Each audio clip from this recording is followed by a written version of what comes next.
Olivier Masselot, bonjour. Bonjour. Merci de nous accorder du temps. Tant qu'on est le prix ici, étant donné que le forum est tellement dense entre les ateliers, les conférences et tout, on circule d'une manière folle pour pouvoir faire face à tout le monde.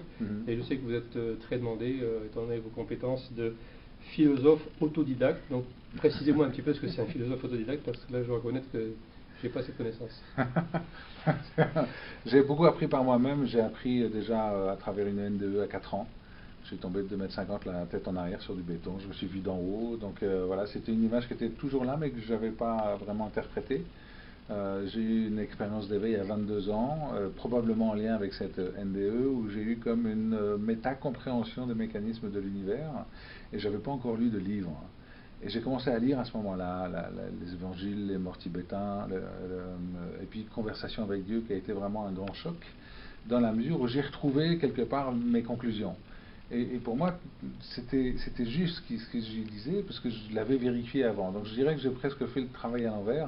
J'ai d'abord vécu cette expérience de NDE, cette expérience d'éveil, avant de rentrer dans la compréhension, et puis dans la diffusion et dans le partage.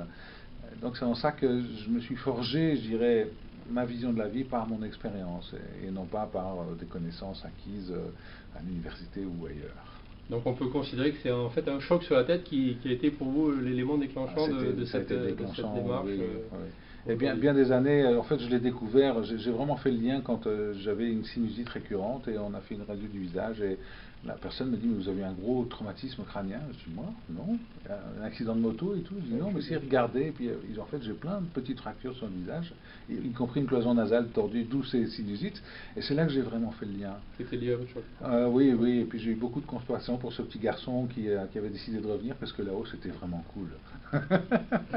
C'est une bonne, en tout cas merci d'être venu, en tout cas nous sommes très plaisir je suis ravi d'être là, de vous avoir parmi nous aujourd'hui. Alors est-ce que vous pouvez me dire un petit peu qu'est-ce que vous faites à Biarritz à part du transurfing?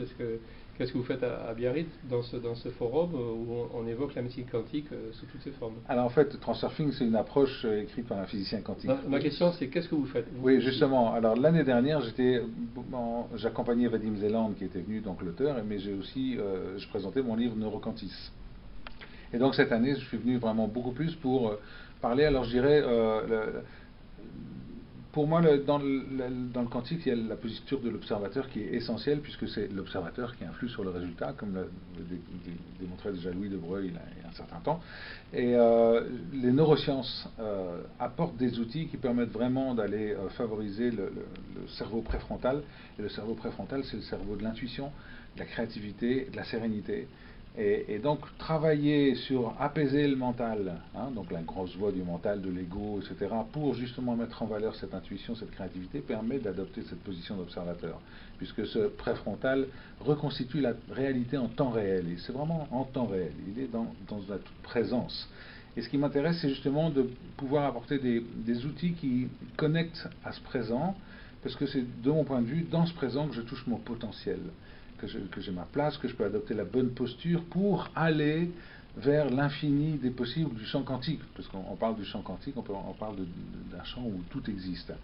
Et de mon point de vue, dans cette posture d'observateur, je suis capable de prendre la bonne décision, je suis capable de visualiser quelle est réellement la réalité que je souhaite, et d'enclencher les pensées, paroles, actions qui vont me permettre, au fur et à mesure, d'y aller, je dirais, mais sans être non plus dans un principe archétypal masculin qui voudrait être dans la prise de pouvoir et la possession, etc., mais plutôt dans un principe féminin, c'est-à-dire mettre du féminin là-dedans, mettre de l'ouverture, mettre du cœur, vraiment se connecter avec le cœur, être à l'écoute du ressenti corporel et se laisser guider, je dirais, par la tendance actualisante qu'est la vie, puisque tout bouge sans arrêt.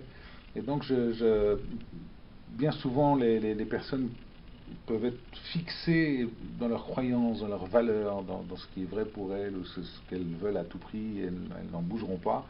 Et c'est là que le stress arrive, c'est là que tout un tas d'éléments vont arriver qui perturbent la décision. Et ce qui m'intéresse vraiment, c'est d'amener ces pistes pour aller toucher cette posture dans le présent pour s'ouvrir vers le possible.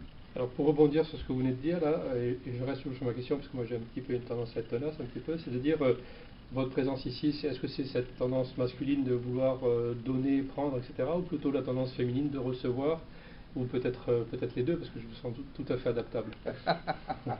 Excellente question. En fait, 2013 n'est pas une année innocente pour moi. Je me suis rendu compte que le mental me jouait des tours. Je me suis rendu compte qu'effectivement, il y avait une partie chez moi, un enfant un peu humilié, un peu voilà, qui cherchait de la reconnaissance. Et donc, effectivement, ça, c'était un aspect très masculin, mais que je me cachais totalement à moi-même parce que j'avais le sentiment que j'étais en train de diffuser un outil et que cet outil allait faire du bien à la planète et tout. Et donc, voilà. Mais en fait, la vie, cette tendance actionniste de la vie m'a confronté à des événements précis et je dirais, je suis allé explorer ce qui se passait. Et je me suis rendu compte à quel point, effectivement, malgré ce que je pensais, malgré ce que me faisait croire le mental, j'étais effectivement dans du masculin. Et d'ailleurs, les situations récurrentes de la vie sont des situations qui nous amènent toujours à nous poser la question, mais comment ça se fait que ça se passe comme ça? Donc c'est pas la première fois que ça se passait comme ça chez moi. Et donc j'avoue que j'ai une période de lâcher prise totale en ce moment. D'ailleurs c'est assez étonnant parce que là où j'étais assez rigide, enfin plutôt structuré, j'oublie des choses, j'oublie mes cartes de visite, j'oublie mes lunettes, j'oublie les... Voilà, je me rends compte que je suis en train de toucher autre chose. Et, devenir femme. non, peut-être pas, mais en tout cas, vraiment il y a une sorte de détente, de lâcher prise, de réceptivité à ce qui est. Je ressens qu'il y a une grande transformation chez moi. Donc effectivement, je me réjouis des beaux partages que j'ai pu vivre avec les personnes qui sont ici, même des projets futurs qu'on a pu évoquer hier soir avec d'autres conférenciers. Il y a de très belles choses qui se passent ici, aussi grâce à l'impulsion que donne Béatrice Bodin à ce symposium. Donc pour vous c'est très positif. Et si vous deviez nous donner une définition personnelle sur les soins ou la médecine quantique, quelle serait-elle?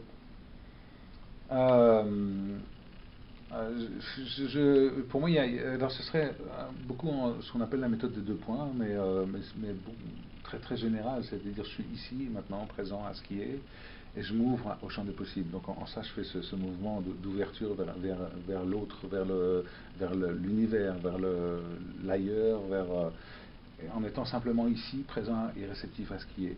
Et donc ça veut dire une maladie, un stress, n'importe quoi, une situation délicate, etc. C'est simplement se mettre dans un état de réceptivité absolue et laisser... c'est parce que ma pensée est alignée, parce que je suis dans cette sérénité, dans ce calme, etc., que le tout est possible peut se manifester. Et donc c'est lâcher totalement le contrôle. Et alors ceux qui évoquent la notion de quantique sur l'aspect tout ce qui existe dans le macro peut exister dans le micro, est-ce que c'est une notion que vous admettez, en fait, qui vous touche, qui vous fait réfléchir par rapport à ça? Qu'est-ce que vous en pensez, vous, dans cette notion de dire que dans l'infiniment petit, on peut avoir les mêmes modes de fonctionnement que dans l'infiniment grand, ce qu'on retrouvait déjà dans la Bible il y a quelques années? Oui, j'aime bien dire, ça fait des milliers d'années qu'on parle tous de la même chose. Ce qui m'intéresse beaucoup, c'est que autant les neurosciences que la physique quantique maintenant, c'est-à-dire l'aspect scientifique, vient corroborer toutes ces notions-là. Donc on n'est plus juste dans un ésotérisme ou je ne sais quoi. Il y a vraiment des éléments concrets. Et ce qui me plaît beaucoup, c'est d'utiliser ces outils concrets, issus par exemple des recherches de Fradin sur le cerveau. Il y a vraiment des outils très très concrets qui permettent de toucher cet insaisissable. Vraiment, il y a des exercices, quand je les ai faits, je dis, mais c'est mieux que toutes les drogues du monde. Je n'ai pas forcément essayé toutes les drogues du monde, mais en tout cas, je me retrouvais vraiment dans un état de sérénité, de connexion à l'univers qui me mettait vraiment... Enfin, je retrouvais ces sensations que j'ai pu vivre dans mon expérience d'éveil, et c'est beaucoup plus facile de se connecter à cet insaisissable. Donc, je ne sais pas si j'ai répondu à la question. Oui, c'était un peu délié, mais c'est bien, pour moi ça me satisfait en tout cas. Et donc, je vais revenir maintenant à ce qui consiste votre spécialité, qui est le transurfing. Est-ce qu'il y a une relation pour vous entre le transurfing et les soins quantiques? Est-ce qu'on peut établir un lien? Alors oui, je dirais que moi, la porte d'entrée, c'est le cognitif. Le cognitif, le comportemental. C'est-à-dire toujours marier... alors il y a 4 étages dans le cerveau, 4 centres de décision, c'est surtout marier le 3e et le 4e. C'est-à-dire le mental d'un côté avec toute sa volonté de contrôle, d'analyse, de planification, etc. Notre partie masculine. Et puis le préfrontal avec tout son côté intuitif, créatif, donc plutôt notre partie masculine. Donc Transurfing parle d'esprit et d'âme.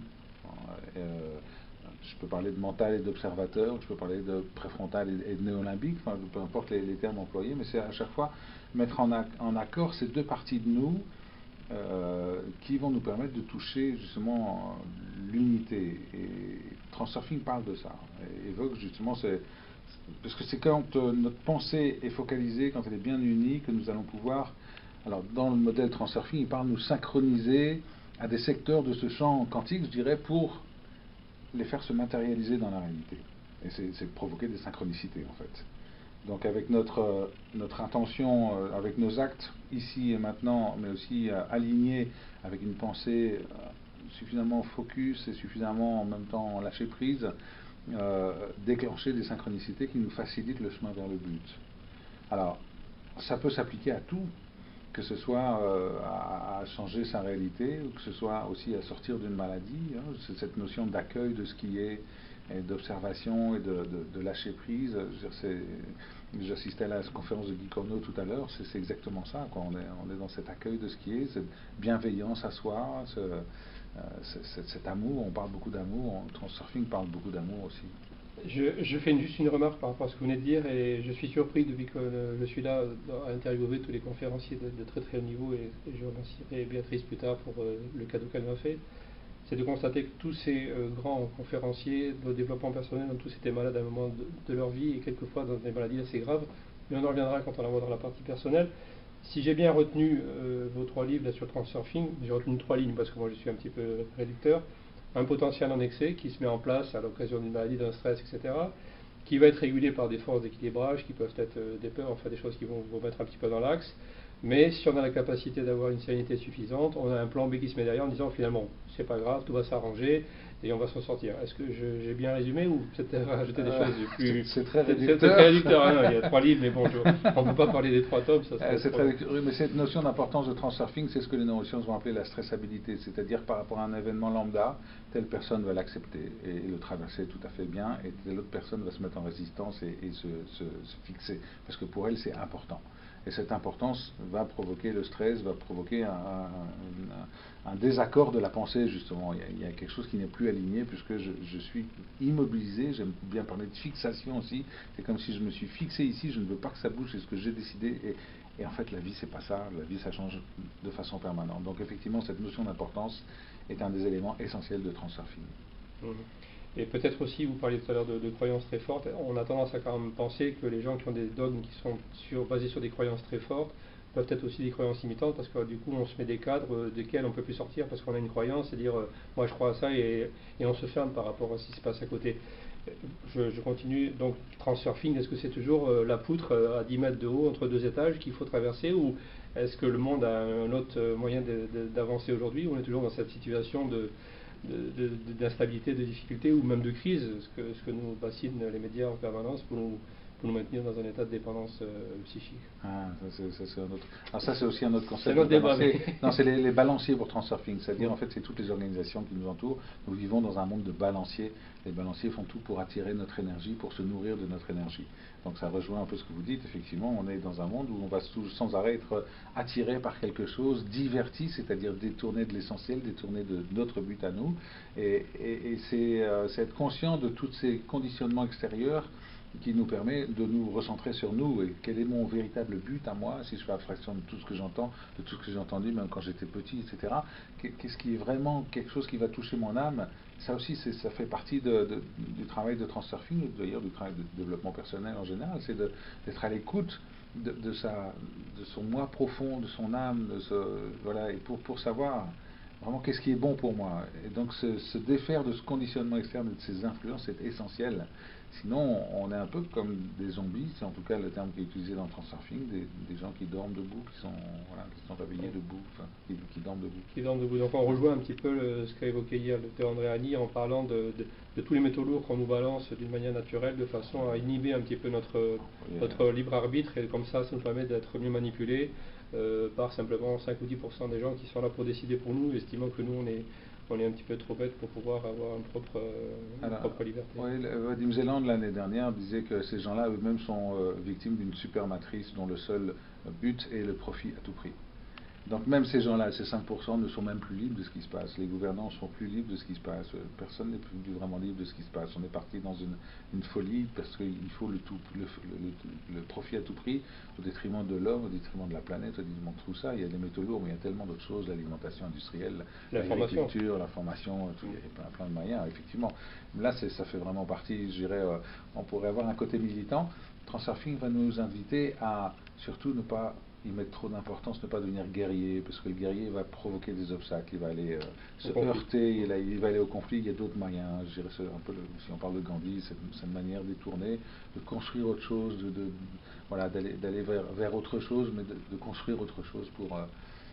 parce que se heurter en tant que guerrier, on va dépenser beaucoup d'énergie, peut-être on va même laisser la vie pour certains, voilà,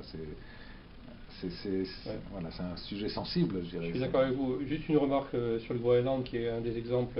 Vous parliez de l'argent à tout prix. Il y a des gens qui finalement font fi de la planète et du coup vont se lancer sur le Groenland. Les gaz de schiste, c'est un peu le même esprit. On s'en fout pour qu'on gagne de l'argent, on va exploser la Terre, on va la fragmenter. Donc je veux dire, on va toucher les nappes phréatiques. Enfin bon, ça sont des exemples vraiment tout à fait typiques. Pour rebondir sur Gandhi, qui était un non-violent, c'était vraiment le chantre de la non-violence, n'hésitez pas à dire quand même, si dans une situation difficile j'ai le choix entre la non-violence et la lâcheté, je vais choisir quand même la violence, parce que pour moi je ne peux pas rester non-violent si je dois être lâche. Donc, mais bon, il y a des situations quelquefois où il faut aussi savoir... Je suis étonné de la passivité de mes concitoyens, enfin des gens en général sur cette planète, à continuer à subir ce qu'ils subissent. Ouais, mais je suis assez étonné. Malgré tout ça, vous avez une âme de guerrier, même si vous êtes quelqu'un qui paraissait tout à fait pacifique. Je me sens, effectivement, ça me touche. Ou de prédicateur, ou quelque chose qui vous... Ça me rend triste, ouais. Et ça m'intéresse de sensibiliser les gens à ça. Mais je ne serai jamais celui qui va déclencher le conflit. En tout cas, non, ça ne m'intéresse pas de déclencher le conflit. Mais quand on veut passer une information comme la vôtre, par exemple, qui est aussi un mode de développement personnel, est-ce qu'il n'y a pas un moment où on aurait peut-être un petit peu tendance à avoir une tendance gouroutisation ou manipulation ou prise de pouvoir sur les gens? Je ne sais pas si je... C'est le piège. C'est le piège. Je pense que, effectivement, je me suis heurté dans le monde du développement personnel. Je ne pensais pas que c'était comme ça. J'ai pris conscience, effectivement, qu'il y avait ça. Je n'ai pas la sensation d'être tombé dedans. Moi, j'ai vu plutôt chez moi un petit enfant qui cherchait de la reconnaissance plus qu'autre chose. Mais non, gourou, non. Ça me plairait d'être un gourou d'entreprise, c'est-à-dire, je me place différemment, c'est-à-dire d'être écouté par les décideurs. Parce que ça m'intéresse d'aller sensibiliser les décideurs à une autre manière de voir leurs collaborateurs, à une autre manière de voir la relation de l'entreprise avec l'individu. Ça m'intéresserait d'être gourou d'entreprise, mais ça s'arrête là. Ça ne m'intéresse pas du tout d'être la personne dont la parole est sacrée, qui va être mise sur un piédestal, etc.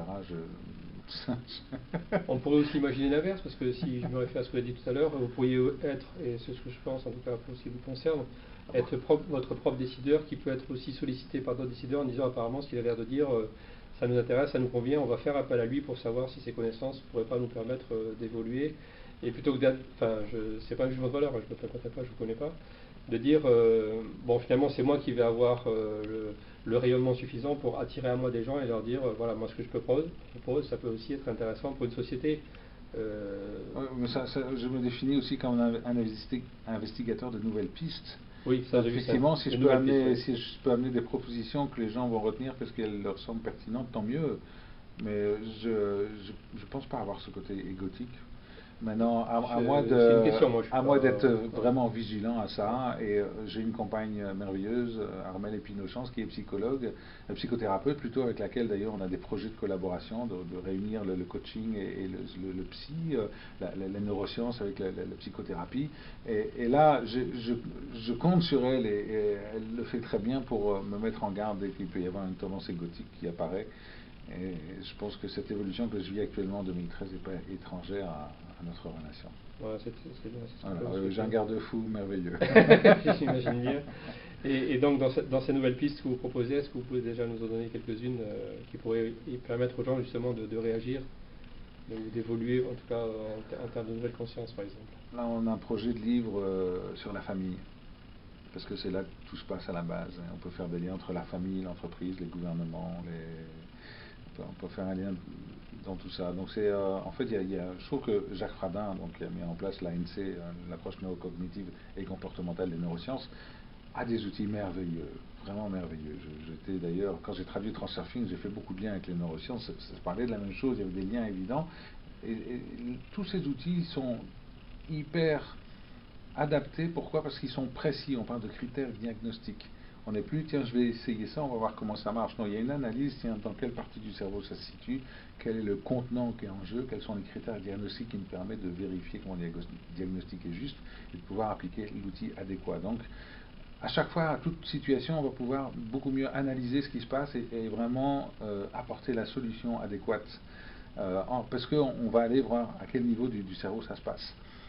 Et donc pour moi, les pistes, ça passe par là, ça passe pour diffuser ces outils de communication, de gestion du stress, de définition du but, mais en même temps, voilà, il y a aussi les outils de coaching traditionnel, PNL, il y a tout un tas d'outils, mais j'aime bien donner ces solutions, en tout cas proposer des solutions pour, face à une situation donnée, pouvoir apporter le bon outil, la bonne méthode. Je trouve assez courageux de votre part de baser votre réflexion de nouvelles pistes sur la famille, parce qu'on sait quand même que la famille aujourd'hui c'est quand même un élément qui est relativement éclaté. Il y a beaucoup de divorces, beaucoup de familles qui sont monoparentales, et donc on a perdu un petit peu la base de la famille classique, les enfants, enfin cette stabilité qui peut amener des valeurs dans l'éducation, et qu'aujourd'hui cette notion de famille elle est quand même bien mise à mal. Donc je trouve ça courageux de votre part, mais c'est certainement pas un choix, je veux dire.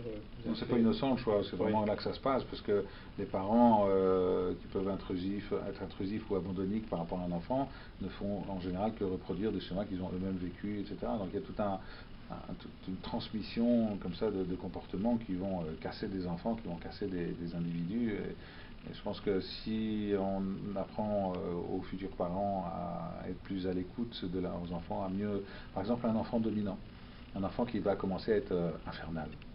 Plus vous allez le punir, plus il va être dominant, plus il va être infernal, parce qu'il y a un effet rebond. Vous allez vouloir le soumettre et il veut exploser. Des parents qui ne savent pas ça, ils se retrouvent avec des problèmes avec leurs enfants. C'est des enfants difficiles à gérer, il y en a plein. Des parents qui savent ça, ils vont pouvoir interagir différemment avec l'enfant.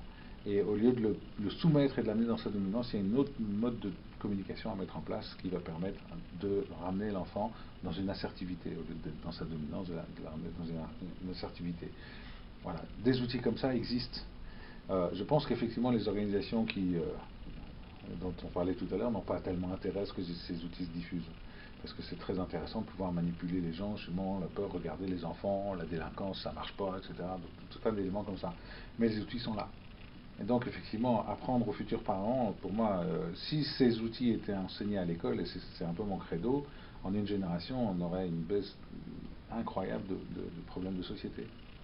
Et comment vous comptez diffuser cette information en passant par le ministère de l'Éducation? Comment vous allez procéder? J'imagine que vous avez déjà pensé. J'ai déjà approché en Belgique, même Elio Di Rupo à l'époque, quand il était encore président du PS. On m'a proposé vaguement de me mettre en contact avec d'autres personnes au parti, mais c'est des gens qui sont toujours débordés. Pardon? Vous aviez votre carte? Non, justement, mais c'est des gens débordés. Les chefs d'entreprise, c'est un peu pareil, c'est souvent des gens débordés. Donc c'est pas évident. Je vous remercie de me permettre de m'exprimer, parce que je pense que le média est un élément très intéressant. Internet, sensibiliser petit à petit, construire quelque chose petit à petit, jusqu'au moment où on en arrive à la masse critique, comme on dit, mais c'est difficile d'approcher directement ces gens-là, parce qu'ils n'ont pas le temps d'écouter, ils n'ont pas le temps de se poser, de réfléchir. Eux-mêmes sont pris par cette matrice, comme je parlais tout à l'heure, ils sont pris dans un engrenage. Ils ont d'autres priorités. Leur priorité, c'est la prochaine élection pour qu'ils soient réélus. C'est même plus des priorités. Ils sont partis dans un truc, ils sont même plus eux-mêmes, je dirais. Ils ont plus grand-chose d'humain. Je ne voudrais pas caricaturer trop, mais c'est vrai que c'est très prenant, quoi. C'est très. C'est pas que c'est prenant, c'est que. Il y a énormément de pression sur leurs épaules. Voilà, ils ont beaucoup de. Si vous voulez, on a une forme de pouvoir qui est le pouvoir de l'argent et le pouvoir politique. Souvent, ils sont très liés. Ouais. Mais c'est quand même l'argent qui prime sur le pouvoir, et c'est ce qui modifie la politique. Donc, quelque part, tout est faussé dès le départ, quoi. Je trouve que Vadim résumait vraiment cette méta-règle en disant le profit à tout prix. Ouais. On est là-dedans.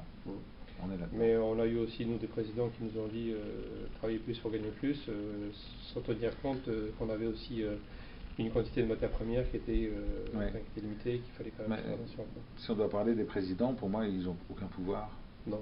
évidemment, évidemment. C'est des pantins de la finance. Ce sont des pantins, et puis Ouais. bon, en France, on a ce qu'on appelle des clubs de pouvoir, qui sont le club de Paris par exemple, qui est un pouvoir très important, et chaque président, quand il va faire quelque chose en place, il va dire tiens, je vais faire ça, qu'est-ce que vous en pensez? Donc les types disent ok, on peut faire ça, on peut pas faire ça. Toutes ces familles Bettencourt, tout ça, qui sont des gens qui sont très argentés, disent bon, si tu fais ça, non, on ne suit pas. Donc lui, quelque part, et avant d'aller décider, il va demander pas l'autorisation, mais en tout cas, il va proposer ce qu'il compte faire, et ça, c'est, enfin bon, peu de gens connaissent ça, quoi. J'ai monté un projet de golf quand j'habitais en Touraine avec la communauté de communes du coin à Loches. Et alors j'ai monté le dossier, parce que c'était quelque chose, c'était autour de chez moi, donc ça m'intéressait de monter ça. Et donc j'ai monté un dossier que j'ai soumis à des politiques, et puis le politique, ça l'intéressait beaucoup, c'était un ancien ministre de Transport de Jacques Chirac, et Loches est jumelé avec Saint-Andrew, donc ça l'intéressait beaucoup d'avoir un golf. Et j'ai monté le dossier moi-même. Et puis je l'ai proposé, ils l'ont lu, et ils ont dit oui, mais ils n'ont rien vérifié de ce que j'avais marqué. Et le lobbying à Bruxelles, c'est exactement la même chose. Vous avez marqué ce que vous voulez, vous faites un beau dossier bien ficelé avec les chiffres qui vous arrangent, et puis hop, le projet passe. Ces gens-là, les politiques, n'ont pas le temps de voir. Et c'est les chefs de cabinet ou autres qui vont vaguement regarder. Eux aussi sont sous pression, mais les conseillers ou les apporteurs de projets peuvent mettre ce qu'ils veulent. C'est très facile de manipuler un politique. On va revenir sur le développement personnel, et on va parler un petit peu de votre parcours. Ce que je vous disais tout à l'heure, c'est que bon, je suis un peu surpris de voir tous ces référents qui tombent très malades, et vous-même, je crois que vous avez été victime d'une pathologie grave en 2006. Est-ce que vous pouvez nous en dire quelques mots? J'ai une leucémie, oui. J'ai une leucémie. J'ai fait des liens avec une rupture, avec un divorce. J'ai fait des liens avec ça. J'ai une grosse colère, et comme par hasard, un an après, je suis tombé malade. Je suis tombé malade, en plus de ça, un mois après la naissance de mon 4e enfant. Donc, je me suis retrouvé à l'hôpital. Je dirais que moi, j'ai travaillé chez moi une faculté d'adaptation avec conversation avec Dieu, le remplacement de la pensée. Quand il y a quelque chose qui va mal, à quoi je suis en train de penser, est-ce que ça me sert, oui ou non? Si ça ne me sert pas, par quoi je vais le remplacer? Je vais le remplacer par tout va bien, j'ai ma bonne étoile avec moi, ça va bien se passer. Voilà. Donc j'ai fait un travail pendant 6 mois qui m'a permis justement de me mettre en observateur du stress qui arrive, et puis tout de suite d'avoir ce processus cognitif qui m'a amené dans ce lâcher prise. C'est une piste, c'est un outil qui est voilà, ce qui est très intéressant, et puis que tout le monde peut utiliser. Et donc effectivement, quand on m'a dit monsieur, vous avez une leucémie, bon, j'ai 2 larmes et tout, et puis tout de suite ça a été tiens, qu'est-ce que je fais si j'ai plus que 6 mois à vivre? Donc c'était intéressant de me poser cette question. Et puis après j'ai vu un professeur qui m'a dit bon voilà, votre leucémie, vous avez 60% de chance de vous en sortir. C'est ok, et donc si ça marche pas, c'est la mort, mais pour vous c'est 100%. Et moi j'ai pris, c'est pour vous c'est 100%, je l'ai pris. Et je me suis dit, ok, c'est bon, ça va marcher, je vais guérir. Et puis comme je ne savais pas trop ce que j'allais pouvoir faire sur mon lit d'hôpital, ben, j'ai pris mon ordi, je me suis mis un système de crash sur les genoux, et puis j'ai écrit un livre. Le premier s'appelait Maintenant ou trop tard, quand l'Occident s'éveillera. Et je l'ai édité moi-même sur Lulu, je l'ai offert sur Internet, voilà, il est gratuit, mais en fait, c'est un peu ce livre qui a ensuite provoqué la traduction de Transurfing, parce que je l'ai fait lire à Tania Sakovic, qui arrive en France et qui cherchait à faire développer Transurfing en français. Je lui ai fait lire mon livre, elle m'a dit, c'est marrant, tu parles de la même chose que Vadim Zeland, et un peu avec le même style, il faut que tu traduises Transurfing. Donc cette leucémie, ça a été l'opportunité pour moi d'écrire, d'avoir le temps d'écrire. Ça a été l'opportunité aussi pour moi de comprendre à quel point ça peut s'arrêter n'importe quand. Et j'ai pas peur de la mort parce que j'ai vécu ces séances d'éveil, cette expérience d'éveil et puis cette NDE, je sais ce qu'il y a après, je dirais. Donc la mort ne me fait pas peur, mais j'ai compris à quel point la vie était précieuse, par contre, dans le sens où ça peut s'arrêter n'importe quand, donc autant aller à l'essentiel. Alors peut-être que je suis trop allé à l'essentiel avec des exigences d'efficacité, etc. Voilà, je me suis d'un certain point de vue un peu épuisé à la tâche, mais c'est aussi ce qui fait que cette année 2013 est très importante, c'est que je suis en train de me retourner vers moi. Donc cette leucémie, ça a été une belle expérience. Je m'en serais passé, mais en même temps, c'est 6 mois d'hospitalisation, d'être dans la chambre stérile avec les greffes de cellules souches, etc. C'est une sacrée expérience. J'entendais des enfants à côté qui avaient là aussi, qui étaient dans la même condition que moi. Il y avait une émission de télé, je les voyais sur l'écran de la télé, et je me disais que c'est le petit derrière, que j'entends parler avec ses parents et tout, c'est émouvant. Et alors, donc, vous avez quand même transmis la pensée d'une autre personne, hein, ce fameux monsieur Vadim Zeland, que vous avez dit sur une vidéo être très discret, qui se présente pas souvent au public, etc. Oui. À quel moment vous avez adhéré complètement à ce que lui proposer, et j'ai presque envie de dire prendre sa place pour transmettre ce message. Parce qu'au début, on a une croyance par rapport à des maîtres à penser, par exemple, et puis tout d'un coup, on adopte cette croyance, et puis après on la développe, et puis après on la fait sienne. Dans quel délai, à quel moment, ou dès le début vous avez dit, ah tiens, il pense comme moi, il faut absolument que je dise ça, ou ça s'est fait progressivement? En fait, Tania m'a fait lire des écritures automatiques sur Google, du russe en français, et j'ai ressenti à travers ça un peu la même nature de message que dans Conversation avec Dieu, et qui pour moi est un élément essentiel. Ce serait le livre que j'emmène sur une île déserte. Et je me suis dit, oui, ça m'intéresse. Parce qu'il y avait quand même le challenge de se dire, je vais passer je ne sais pas combien de temps à le traduire. On n'a toujours pas d'éditeur. Donc c'était un investissement conséquent de temps, d'énergie, etc. Donc est-ce que je l'ai fait ou pas? Et à travers ces lectures, ces écritures voilà, et qu'il fallait déchiffrer, j'ai ressenti qu'il y avait quelque chose d'intéressant, quelque chose qui allait toucher, et qui correspondait aussi à ma vision et à mes déductions de la vie.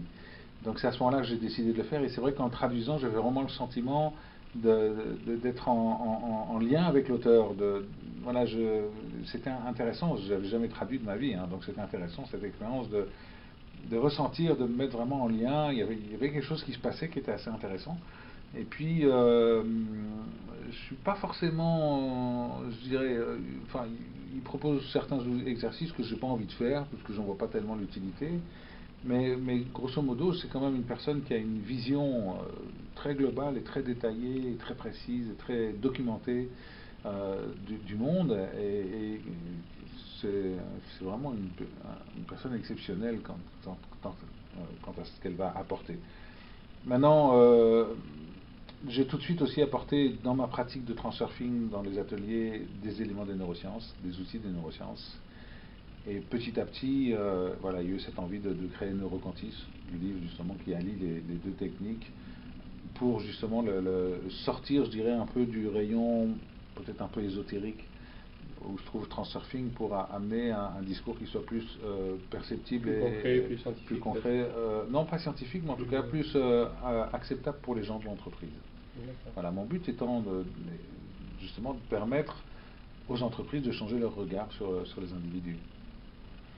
Vous accordez beaucoup d'importance aux entreprises? Vous pensez que c'est une filiale? Quand je dis entreprise, je parle. Vous parlez décideurs d'entreprise? D'organisation en général. La famille est une organisation, l'entreprise est une organisation. Pas forcément l'entreprise, commerce. Organisation. Voilà, organisation. Dans le terme d'organisation. Un État, une organisation. Voilà. Vous n'oublierez pas un manuel de survie aussi sur votre voyage dans une île déserte, ça peut servir. Et si vous aviez un message à transmettre et profiter de notre interview pour faire passer un message, quel serait-il un message par rapport à l'évolution, par rapport au développement personnel, un message, je sais pas, d'espoir, ou donner un conseil qui pourrait être utile à tous?